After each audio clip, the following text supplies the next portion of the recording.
Thank you, President. My question is for the Attorney-General. Today is National Aboriginal and Torres Strait Islander Children's Day, and last week marked the first anniversary of the meeting of the Attorneys-General to discuss raising the age of criminal responsibility from 10 to 14 years old. I'm deeply concerned to see that the national process seems to have failed, with Queensland publicly declaring their opposition to progress. Here in Victoria, we've had the Our Youth, Our Way report released by the Commission for Children and Young People, and the calls of 50 groups representing lawyers, doctors and Aboriginal organisations, all of whom are urging this government to protect Victorian children under 14 years from the harms of incarceration at such a young age. Attorney, you've previously deferred to the national process when I've asked why Victoria hasn't acted to reform this harmful law. So I ask now, is the Victorian Labor government still committed to the failed national process, or like the ACT, will you now act to raise the age of criminal responsibility?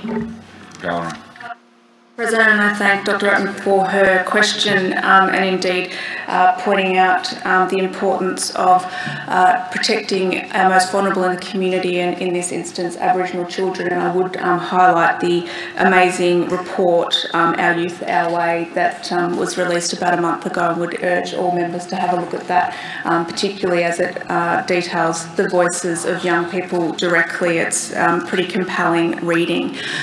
In relation to the national agenda, Dr. Ratnam, there is indeed an imperative to have a conversation at the national level. I think just issues raised by Mr. Quilty yesterday, differences of legal application across states is undesirable and best to avoid it if you can.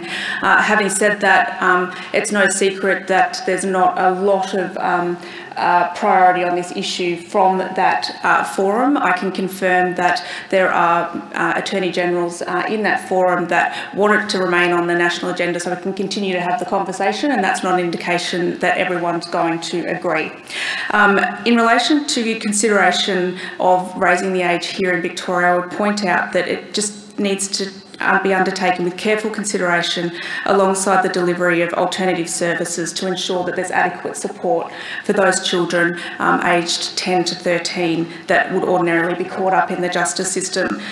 We certainly know that the youth justice system this cohort are our most vulnerable, and there is an overrepresentation of Aboriginal children, bearing in mind that they are very, very small numbers, but they do exist, and there is more Aboriginal children than I would like to see caught up in this. We are committed to early intervention that keep children in this group to stay out of the criminal justice system. There's regular meetings with ministers that are very interested in good outcomes in this space. So you've got Luke Denellen, Gabrielle Williams, Minister Hutchins, and indeed the Police Minister.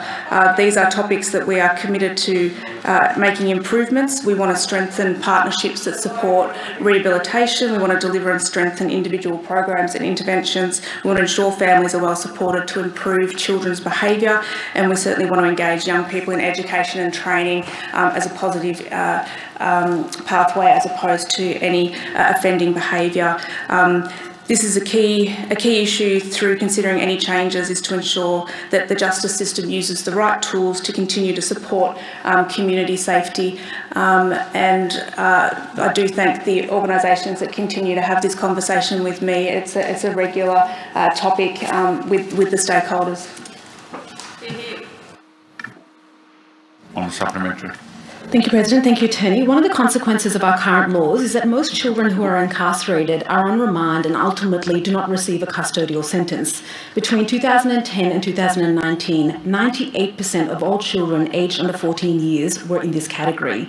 In 2019, the most recent year with available data, every 10 to 13-year-old in prison was on remand. Not one single child was actually sentenced to jail. This is an indictment on Victoria's bail laws and a direct result of Victoria failing to raise the age of criminal responsibility.